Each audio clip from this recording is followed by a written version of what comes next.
Have a seat on your porcelain throne. It's time to talk some shit on the Powell movement.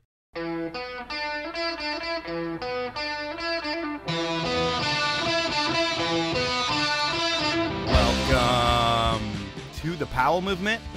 I'm your host, Mike Powell, and this week I'm back on the mic after about 6 months to host a Matchstick Productions premiere for the Northwest Freeride program.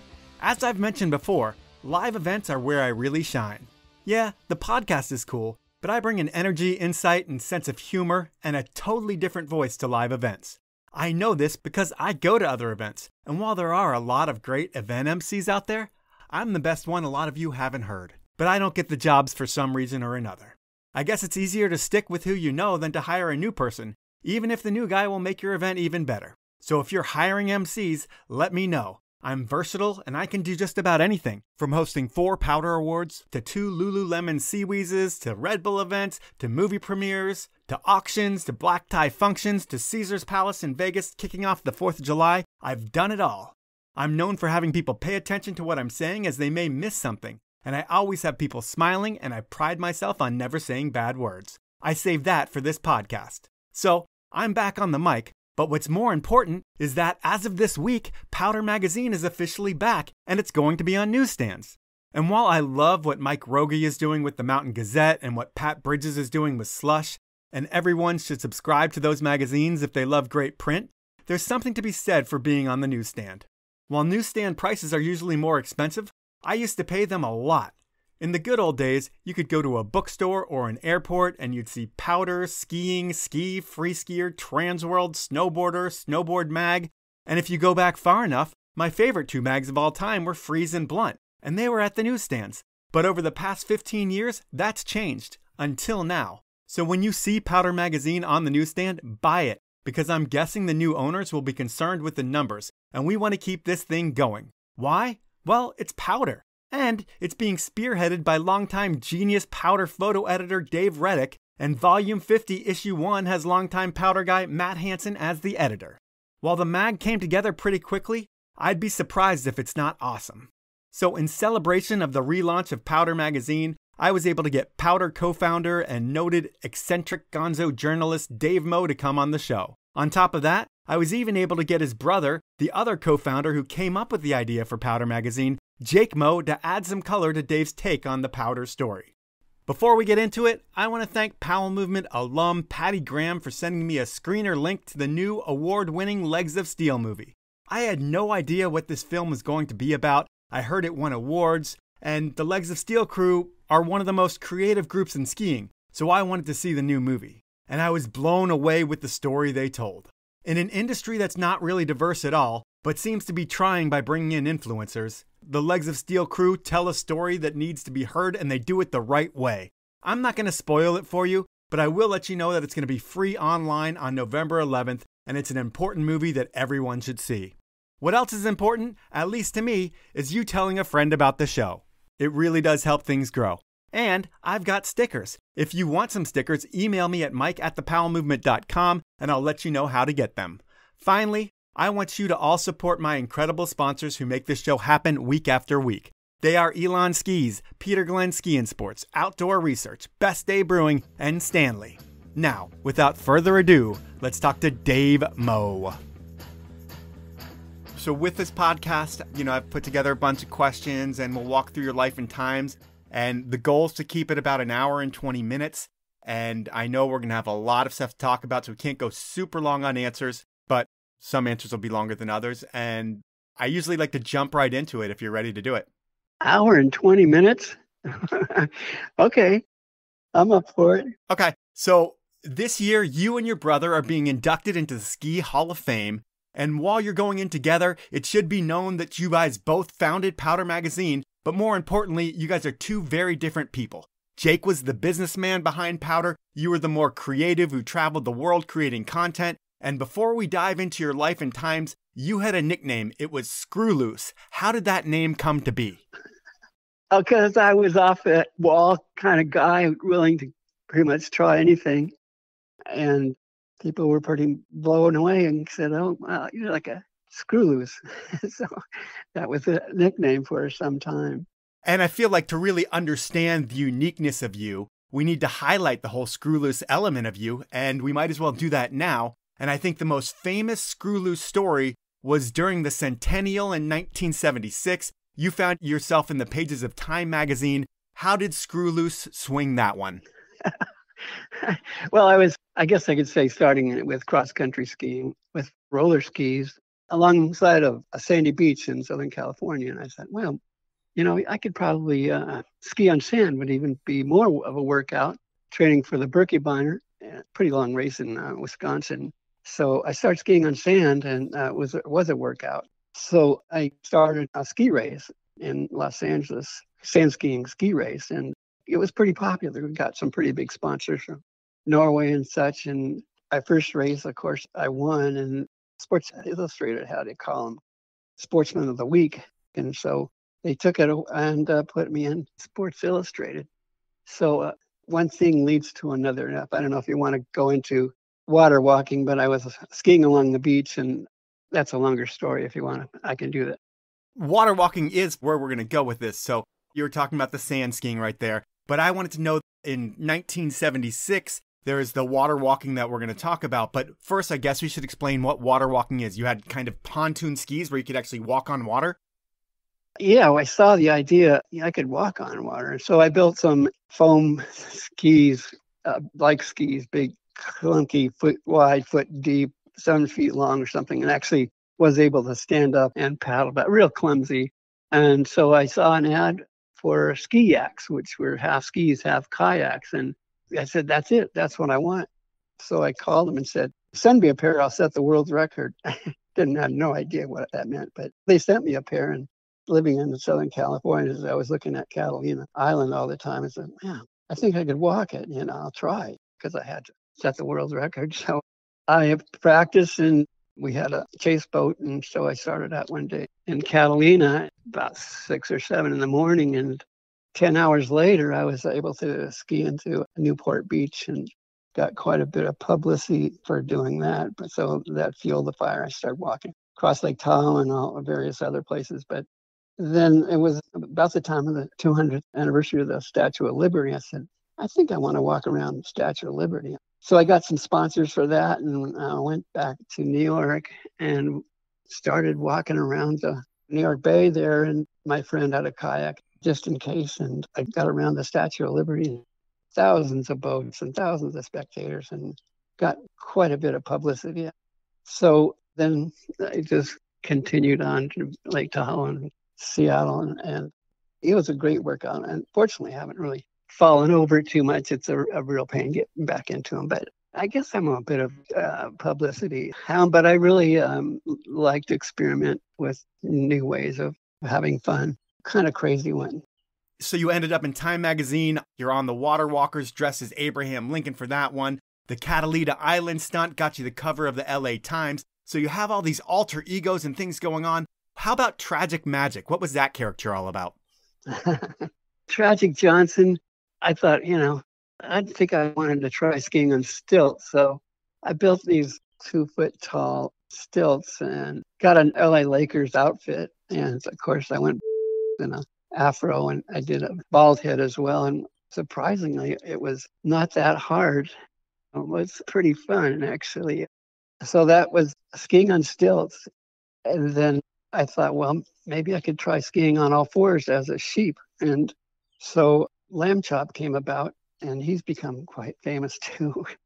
For Lambchop, you went on a GS course in Chamonix dressed as a sheep, and you had prosthetic lamb legs that had skis mounted on them. I mean, was that something where you poached the course and they're like, what the hell is going on? Or is that something that's calculated and everybody knows it's going to happen?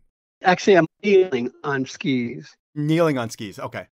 Yeah. So I really had never skied in a race or anything. I hardly had any time on them. But Gary was making a film. If I can make one plug, it's called I'd Rather Be Skiing Than Happy With You by Gary Bigham Archives. I recommend it. It's, I think, a summary of the last 50 years of skiing. It's the goofiest ski film ever made, actually. Okay.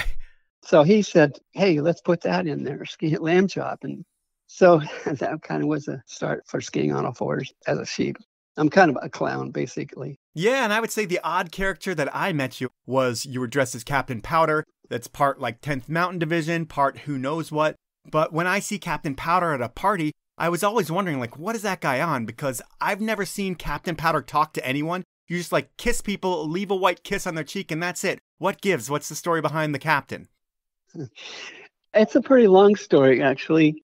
I was in the National Guard and I wasn't a good soldier at all, but walking down the street and saw a store called G.I. Joe's. And so I went in, and it was old military clothes. And I ended up seeing a white suit, which had been used in the 10th Mountain Division. And I said, wow, I think I could do something with that. So I bought one and started adding all kinds of things to it, bugles and binoculars. I have a gun, but that was taken away early on. And so I was pretty loaded down with a backpack and everything. And I said, oh, well, go all the way. Paint your face white, too. So I I was all white kind of guy, and mysterious people were caught off guard by it. And I never saw myself skiing in it, but it was pretty popular and still is, actually. Kind of the mascot of Powder magazine. I think most corporations have some kind of mascot. So I was the Captain Marvel, I guess you'd say, of Powder. And the reason he's silent, he's more like a silent movie character because it looks pretty weird talking. It's hard to define myself, actually. So basically, a silent movie kind of character. I haven't been able to find much sponsorship for it because I can't put any names or anything on it. But he's gotten some good publicity. Powder likes him. Everybody knows the captain, and those are some of your alter egos, but we need to go back to where you start. And you and your brother Jake grew up in the glory days of Seattle. You're here for the World's Fair, the founding of the Seahawks, the Sonics, the Mariners, K2. You're here for everything, and we're not really going to talk too much about your childhood. We're going to skip right into skiing, and it sounds like for you two, you start skiing at the Cayuse Pass rope tow in the early 50s. And from what I was able to gather, that place is a ski area with no bathroom, no lodge, no nothing. What do you remember about that place? Well, there's also an area nearby called Mount Pilchuck, just real down-home rope tow kind of things, and not too far from Seattle. And my dad avoided the bigger ski areas like Snoqualmie and Stevens. So we were really young and up for pretty much anything. So it was kind of an adventure spirit, the odd ski area. And then we ended up going to Stevens mostly. And yeah, just I think it planted adventure seed, trying to try something different than normal skiing. That's about that story. Yeah, and early on for you, skiing wasn't just a hobby. It was like you were an early patroller at Mount Pilchuck in 64. Then you were a patroller at Hyack in 65. And was that your high school ski job, or did you do that in college too? Well, I was teaching in areas in Washington, Orville. They had a really small ski area, again, like Pilchuck, and became a ski instructor there. I was kind of gearing up for launching into a magazine, but that's another story. No, we're going to get there. So I guess we can kind of skip over that, and we'll get to you graduate from Central Washington. You take a teaching job, and you're running the high school ski program. You're working on the yearbook and who knows what else. And this is 1971. Your brother Jake, he left UW, and he's living the rock star life in Sun Valley, and he has an epiphany. Can you walk us through his lightning strike moment? Well, what I gather is he was on the patrol, and the other patrolmen were riding the lifts or just talking. And they said, the ski magazines out there really suck. They didn't have any of the soul of skiing, and really just basic advertising. So he got the spark, let's build a better magazine. So I was into graphics and photography and always was into art, and he bounced the idea off me, and I said, I'm all in, and immediately quit my job. And the hippie days of the 60s, 70s kind of was in my blood. I was a bit of a hippie. I had the Volkswagen van, so I hit the road like Warren Miller and went to ski areas and started evangelizing. And Jake was led more to corporate. I was led more to editorial. So it was a wild story. It could be a movie. And we were on the sidelines, chronicle. I think the last 50 years really was the most innovative, creative, exciting, exhilarating of any sport, really. It's just going from leather bootstraps to stocking caps to helmets. And we were lucky enough to chronicle it. And I just really, and most importantly, enjoying meeting other artists, photographer was just kind of the beginning of ski photography. So enrolling young photographers, artists was the joy that was stimulating for both of us. And to add some insight to the relationships that Dave was able to make and how they helped create Powder loyalists, here is Powder co-founder Jake Moe talking about Dave's couch surfing ways. I will say this, it's really fascinating, Mike. You can get into this, but you can make a philosophical, psychological link between the number of couches, living room couches that David slept on, okay? Mm-hmm. And the dedication of the photographer living in that cabin toward Powder. Because basically what David did was able to penetrate a business relationship to a personal relationship. He would basically befriend these guys on the hill or having a beer or whatever. And then the photographer would say, where you staying? And Dave said, I just don't have anything right now. And it'd be Aspen or Telluride or whatever. And he'd sleep on the couch and they would form a bond. And that bond basically forbid that particular photographer from submitting their stuff to skiing. But we're getting way ahead of ourselves here because you moved from Seattle to Sun Valley, I'm thinking, and you guys are game planning this magazine that you're going to build. And Sun Valley was the place to be at that time in skiing. I believe it's the start of Barrymore and the hot dog days. Can you describe that scene there? Was it really just exciting and a lot of shit happening? Dick Barrymore and I think Warren Miller might have started in that area. But Dick Barrymore was more progressive, while Warren Miller was the lifeblood of ski movies for a long time. Dick Barrymore was like the hot dog guys, and he wasn't showing people crashing off chairlifts. That wasn't his style. No, but there was a lot of energy there, and we caught on, jumped right into it, and just started meeting everybody we could in the ski business and getting into ski shows. So Sun Valley was really the nucleus, the birthplace, and it was just like the center of new and exciting. And so we just were part of it. And when you think about it, the landscape of ski media, when you get there, there's skiing, and ski racing. And then you guys are going to come out with this new magazine that maybe has a counterculture element to it. And were you guys kind of laughed at by all of the mainstream ski media? No, actually, they were just thrilled because we really had art and graphics and the beauty of the sport, the soul of the sport. And everyone was waiting for something like Powder to come along. And the timing, the chemistry, it all came together perfectly. So it wasn't hard to enlist the readers for sure. I look at it as the Powder fields were dry and light, and when we added the spark, it became a wildfire. And so we had the readership and getting the industry to come around and even produce ads like our editorial. It took a little time, but I think the people on the leading edge say, yeah, this is what skiing's all about. And so they finally started coming on board. So it just kind of grew and grew. Well, I would say that the other ski magazines out there, they didn't think you were going to succeed. In fact, there's a story of Jake at the Orr House in Vail where he's having dinner and the head of the publisher of Skiing Magazine walks up, and I'll let Jake tell the story. The publisher of Skiing, and I was with Tommy Leroy and a couple of really great Vail skiers, and we did a photo shoot during the day. And we were at the Orr House, and he said, hey, there's no way you're going to succeed because I own the market. He actually said, we own the market. And I said, what do you mean we? And he said, well, I publish Skiing Magazine, and we own the market, and you will fail. You remember hearing that from Jake, and did that kind of stuff motivate you? Oh, of course. Our distaste for them grew as well. And so we just said, we'll work even harder. So we did. It's time for my first sponsor break, and I'm going to start things off with Elon Skis. I know everyone has seen more and more Elon skis on the mountain, as their award-winning ripstick models have a lot of people talking about the brand, and more importantly, skiing better and having more fun. Now everyone can enjoy the superior materials and craftsmanship that Elon delivers, and that's no exaggeration for this ad. Elon skis are made by skiers in the Slovenian Alps, in a factory so technologically advanced that I don't have enough time to describe it all. And the materials themselves? Well, Elon makes yachts, which means they only use the best of the best materials, so now everyone can have the best of the best. Because while everyone skiing has been moving forward with ripstick models over the past few years, those who've wanted to land switch now have a couple insanely light and lively twin tip options for the Park and the POW, with the soon-to-be award-winning Playmaker 91 and 101 models.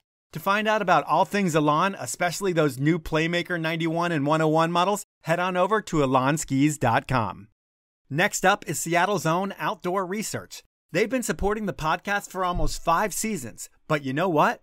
I've been wearing their gear long before they bought ads because they make hands down the warmest, most waterproof gear I've ever purchased.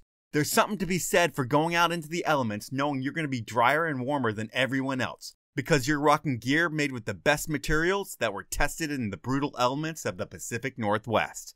I mean, for decades, OR has been the one-stop shop for mountaineers climbing 7,000-meter peaks because those life or death situations should always be outfitted with the best gear. But that's only a small part of what they do. Over the past few seasons, OR designers have been working with OR ambassadors like backcountry skier Mark Abma, world champion Troy Podmilsack, X Games gold medalist Zoe Atkin, and snowboarder Neil Provo to create baggier fits and styles that turn heads and have people saying, wow, that's an Outdoor Research jacket? This season, I'll be rocking the freeride fit of the Snow Crew Anorak, and on the colder days, you'll find me on the lightly insulated Tungsten 2. You deserve the best too, and I'm going to get you 25% off your OR gear. To get the deal, head on over to outdoorresearch.com, go shopping, and when you check out, enter the code POWEL25. That's all caps and all one word. And note, this deal is only for non-sale items and OR Pro styles are excluded. Closing things out is the place where I want you to buy all of your ski and snowboard gear from Peter Glenn Ski and Sports.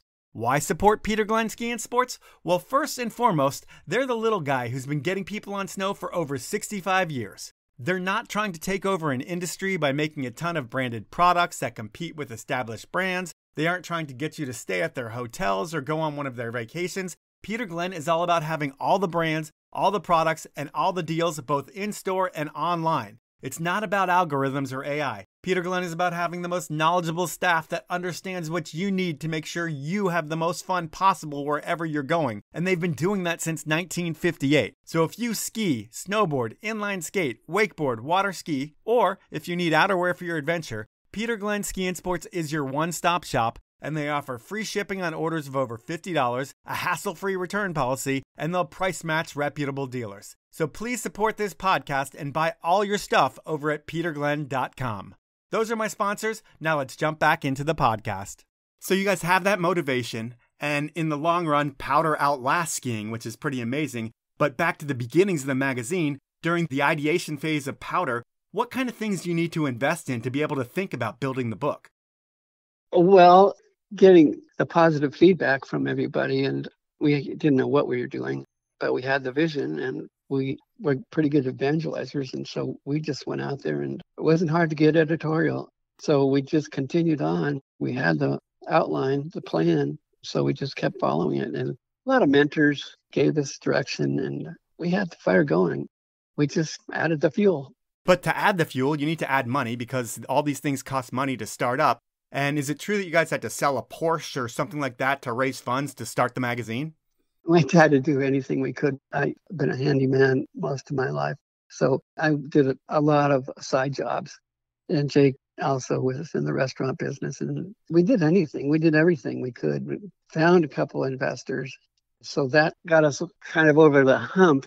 And getting an advertising, it just took time. But we were small, annual first, and then biannual, and it went to 5. We started black and white, and kept adding color.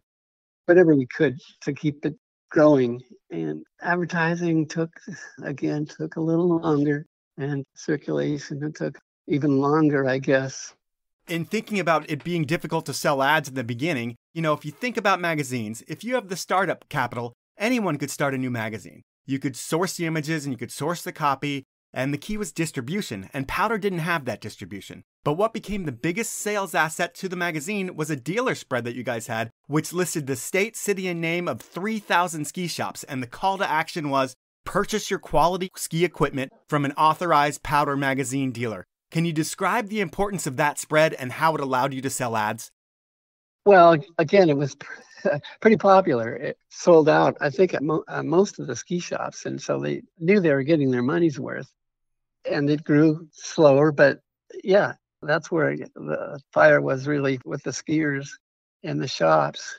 So advertisers started seeing, and actually many of them thought powder is what skiing's all about. And it's growing. It's got a big following. That's where we should go. And so it kind of grew from there. While I was trying to get this important sales information out of Dave, Dave wasn't the sales guy. Jake was. And I was able to get Jake to elaborate on how important that dealer spread was. We had 3,000 ski shops selling Powder Magazine every month. And we posted in a double spread ad every year, the start of the year. And the comment on top was, purchase your quality ski equipment from an authorized Powder Magazine dealer. And we listed the state, city, and the name of the shop, 3,000 of them in a double truck. And when I would fly back to New York and I meet with all the manufacturers, they would look at that page and say, holy crap, you mean you have all of our dealers as powder salespeople? I said, yes. And they said, 3,000? I said, yes, this represents 100,000 workers in the ski industry on the floors of shops reading every copy of Powder. And they said, you mean Powder is on the toilet of every bathroom of every ski shop that you have listed here? I said, well, not only every toilet, but if it's a men's and a women's, it's 2 toilets. Yeah. And above everything else, that was the reason Powder was successful. Was that how you guys were able to sell in? Was just because you were at retail and that was a big difference maker? Yeah, for sure. I mean, shops are really where skiing was happening compared to these days. It's on computer, but shops were the nucleus, and it was the talk of the town, especially in the shops. So they were the big promoters, and they were well received, really well received from the readers, and that naturally carried over to the advertiser. And then with those shop sales, you were able to take all the money from what you were selling into shops, and that pretty much paid for the printing of Powder at one point, where you knew that your advertising and subscription model was going to be profit coming in, and the magazine would be printed based off, the 300,000 copies or whatever you're selling to retail, right? Exactly. That paid for the product. So then we were able to bring the advertisers in to join the movement, the ski shops and in ski towns. And I think the graphics, the art, the photography just turned people on. This is what it's all about. It just built on itself, and the fan base just got bigger and bigger. So that's Dave's take on the sales strategy. And you can tell that's the artist perspective. But the sales guy is Jake. And while things weren't always calculated, he did have a vision, and here he outlines the strategy and how he was able to sell in to the big dogs. That particular strategy gave me a chance to go into Rossignol, Volkel, Solomon, doesn't matter, and say, this is where you can find your ad showing up in all these shops. And the fascinating thing, and this is another side deal that people just as recently as a month ago, guys from back in the 80s, 70s, told me, a friend of mine said, I saved more money by advertising in Powder than I spent. And I said, excuse me, what do you mean? He said, well, back then it was a competition between ski or skiing and who was going to get the book of business. And the book of business was really expensive. We're talking upwards to $15,000 a page, a spread, $25,000. You multiply it by 6 issues, and all of a sudden it's $150,000. So what the manufacturers that have revealed this to me is they would basically make a commitment to me, and maybe it was going to cost them $15,000. Maybe it was going to be for 4 issues, and each issue was $4,000, so $16,000. They would then go to skiing with their sit-down meetings, heavy-duty meetings, to basically wrestle about the cost of the spreads for that season. And they would say, well, we've already bought our schedule in Powder, which immediately the skiing salespeople would perk up their ears and say, you bought that rag? That's stupid. What a waste of money. Okay. And then the manufacturers would say, and we only have money for one of you two because powder's already covered. And the discounts that they got because they already had bought powder paid for the 16,000.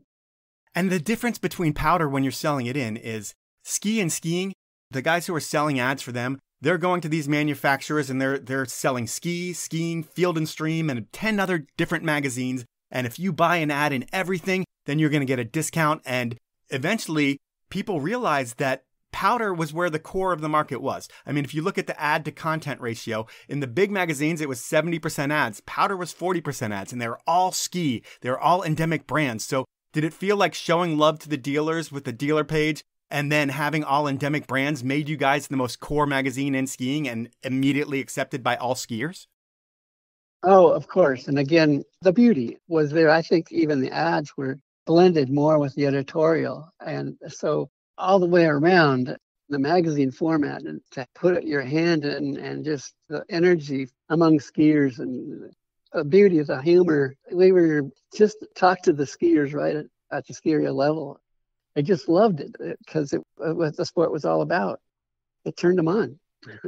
So we'll talk about the magazine launch 72, 73. And when you think about the initial cover, it was so iconic and it kind of screamed, we are out there, but we were out there skiing rad shit. Please tell the story of that cover. Well, our motto was skiing is another world. So one of our partners decided, well, shoot, make another world. Moon, the earth, and then sculpt another world because that's what skiing was like. Powder was like skiing another world. Free, freedom, floating, nothing like a ski resort, really. So why not make it another world? So you're able to do that with the cover, and that was an amazing one. And if you think about over time what your favorite cover was, is there one that sticks out that you're just like, I love that one? It's a tie. That one and, of course, the one with me on the cover. Yeah. Yeah, that was all-time a moment of a genius. So I guess I'll go with that one. Okay. And then when you think about your role with Powder, it's like the coolest thing because your lifestyle is all about traveling and creating content. And how much are you on the road every season? Oh, a good 4 to 5 months. And is it rock star style travel or are you staying on couches at ski bum style? How are you doing it?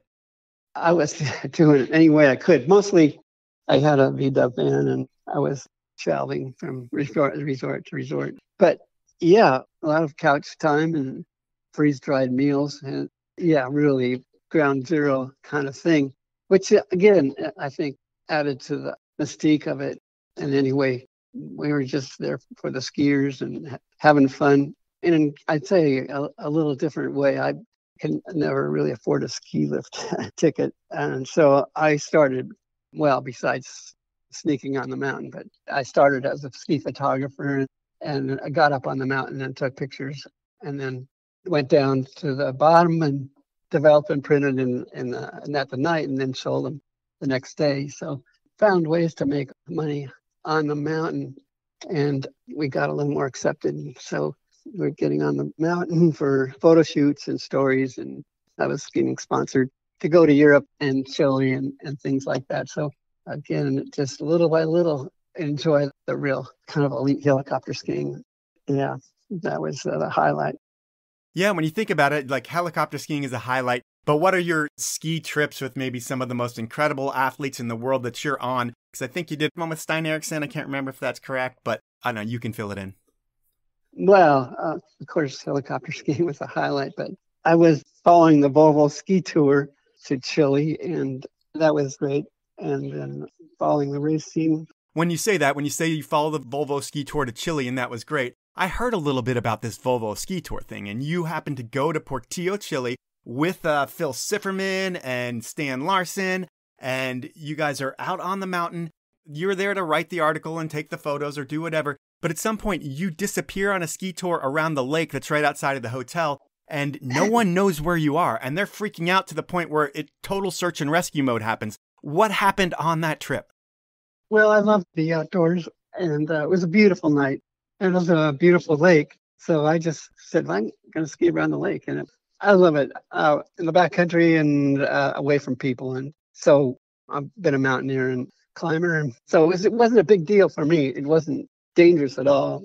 But I was gone longer than I planned, and they had put a search party out together and were ready to head out. And that's when I came back, and they weren't happy, but it was worth it for me. It's time for my final sponsor break, and I'm going to start things out with Best Day Brewing. And with snow season right around the corner, skiers, snowboarders, weekend warriors, tubers, sledders, snowbikers, snowmobilers, you get it. The doers of winter are starting to get ready to shred. And post-shred, it's all about après. And this year, let's do après right. Forget about the calories, forget about the alcohol, forget about getting in trouble on the way home. Because with a beer from Best Day Brewing, you'll get all the flavor of your favorite beer, whether it be a West Coast IPA, a hazy IPA, a Kolsch, or my new favorite, the Electro Lime Circa de Cerveza, and you won't have to worry about anything but having your best day ever. Blind taste tests prove that you won't be able to taste the difference. The only difference you will notice is how good you feel in the morning. And you'll remember what you did last night, which is almost as refreshing as a best day. So next time you're at the store, pick up a 6-pack of Best Day, or you can always buy some on Amazon or at bestdaybrewing.com. Next up is Stanley, the Seattle brand that has been hydrating adventures and caffeinating life for so many people since 1913.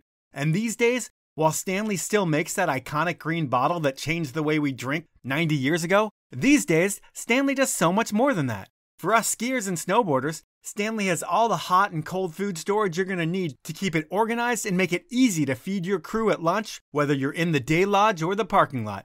And since you listen to this podcast, and Stanley has supported it forever, they're going to give you the best deal they offer to anyone. So to get the deal, which is 30% off, head on over to stanley1913.com, go shopping, and when you check out, enter the code winteriscoming. That's all lowercase, all one word, and you'll get that deal when you check out. Those are my sponsors. Now let's jump back into the podcast. The way that you talk and the way that you tell stories and the things that you've done over your career, it kind of reminds me of maybe like the gonzo journalist Hunter S. Thompson guy of skiing. Did you take that approach when you were out on the field of like kind of being like Hunter S. Thompson? I did. Yeah, really. It was part of my MO, really. I guess I just to look for the radical, kind of doing things that were not all that legal, or not necessarily legal, but just reaching out to whatever's out there beyond the ski resorts. Well, to explain that a little further, I mean, I'm not going to talk too much about partying back then. I'm sure Powder had multiple meetings to a lot of different people over times, but I'm also sure it was probably a trippy time back in the 70s for you. And I heard a story about you, and the end of the story was a quote that said, "I remember when Dave was holding up a phone booth from the inside out." What does that even mean? I don't know if I remember that story, but I'll have to ask who said that. Well, it's all right with that one. But I did promise Jake I wasn't going to make this interview about drugs and alcohol, because that's not really what it's about. It's about your Hall of Fame career. But some things that you did during your career are part of that. And what's the wildest shit that you got into when you were part of Powder Magazine? Well, I like to work in the office nude. So weird. So, that was kind of weird. But how about the weirdest thing I've ever done?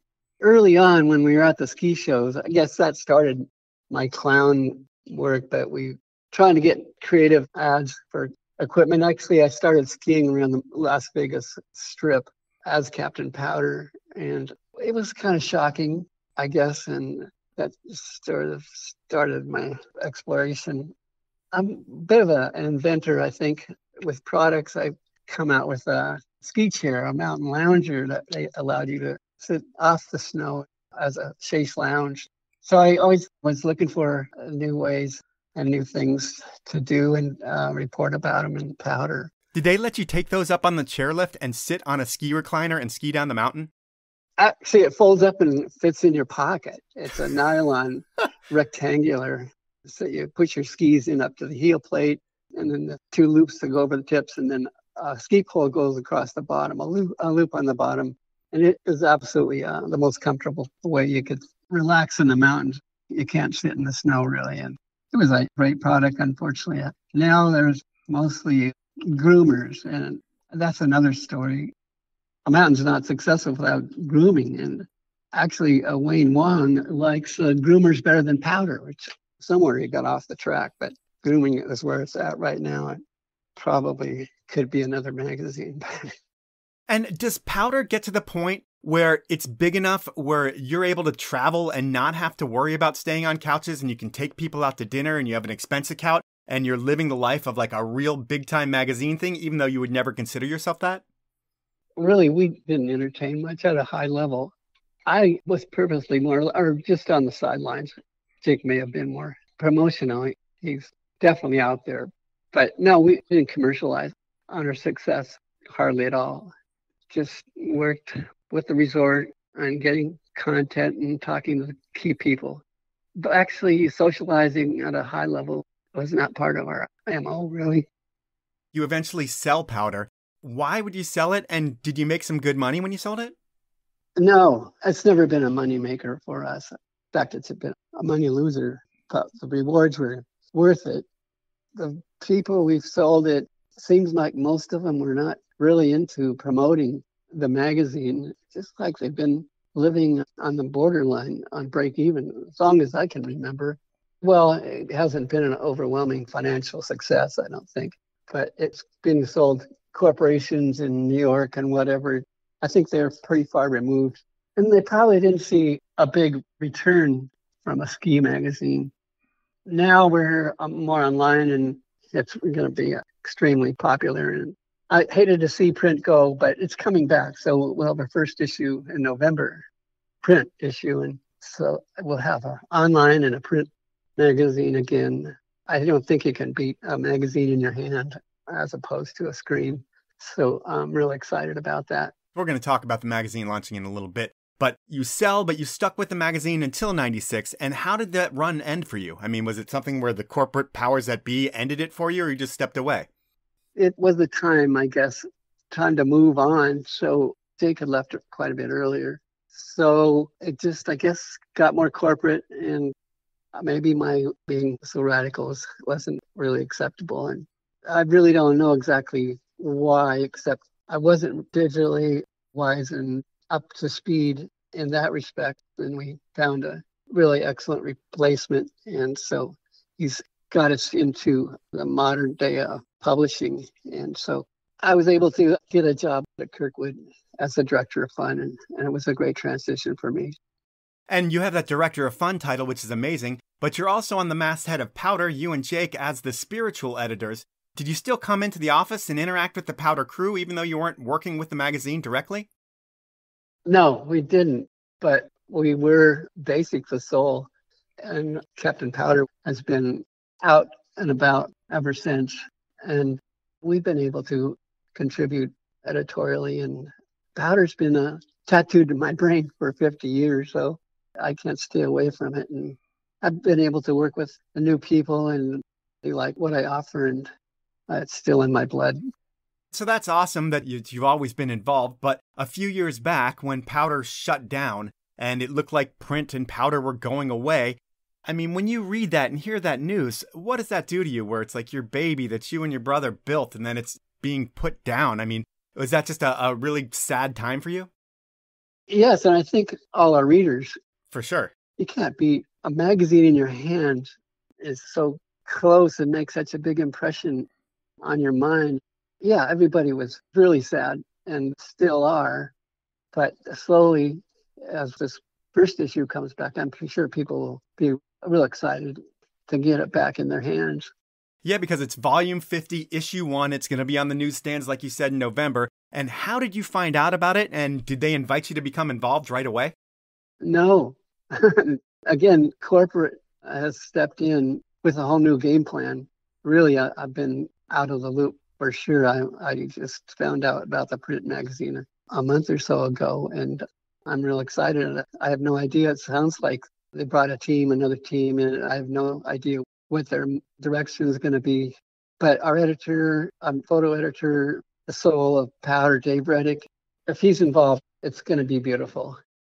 And you add Matt Hansen to the mix, who is the editor for this issue. And I don't know if he's that moving forward or not, but I know he's involved this issue with Dave. And there's a third silent party that I'm not allowed to bring up. But those three are kind of the triumvirate that are bringing this magazine back. And whenever Dave Reddick is involved with something skiing, you know it's going to look beautiful.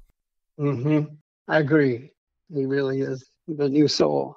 I guess we're more of the godfathers, Yeah. but he's the action man. So it's incredible for all skiers because we're going to have Powder Magazine back. It's great for you and Jake as well. But that's not even the biggest news of the year for you two. You guys are going into the Ski and Snowboard Hall of Fame. Can you explain the feelings of getting that Hall of Fame bid? To tell you the truth, I've been looking at it over the past few years and not really thinking much about it. I didn't really realize there's a lot of ski gods in it. And Jake, of course, is a ski god. He's probably got more of a god, but I'm happy being the captain. So I'm excited now. I really, really am. It's nice to be recognized. I'm grateful and honored to be a part of it. And I think it's going to grow quite a bit, even bigger. It's kind of an in-house small ski following, I think, at this time, but I think it's going to grow bigger and bigger. I'm really excited about it. Well, congratulations. It's well-deserved. And at this point, it's time in the show for something that I call inappropriate questions. And this is where I get a friend of yours to ask 3 questions, and they can be anything. And this week I was able to get a really good friend of yours, and it was really challenging to get him. Eric Sanford, he's the one who's going to ask the questions, but I wasn't able to have Eric record the questions, and here's why. I get a message from Eric, and it says this. Hey, Mike, I'd call, but I'm in Jerusalem right now, and bombs, rockets, and air raid signs are going off all around us, so not sure a phone call would work. My wife and I have COVID to boot, so I'm not a happy camper. I'll think of a couple extra bonus questions and send them along as well. Thanks, Eric. So Eric put together 3 questions, and are you ready for inappropriate question number 1 from Eric?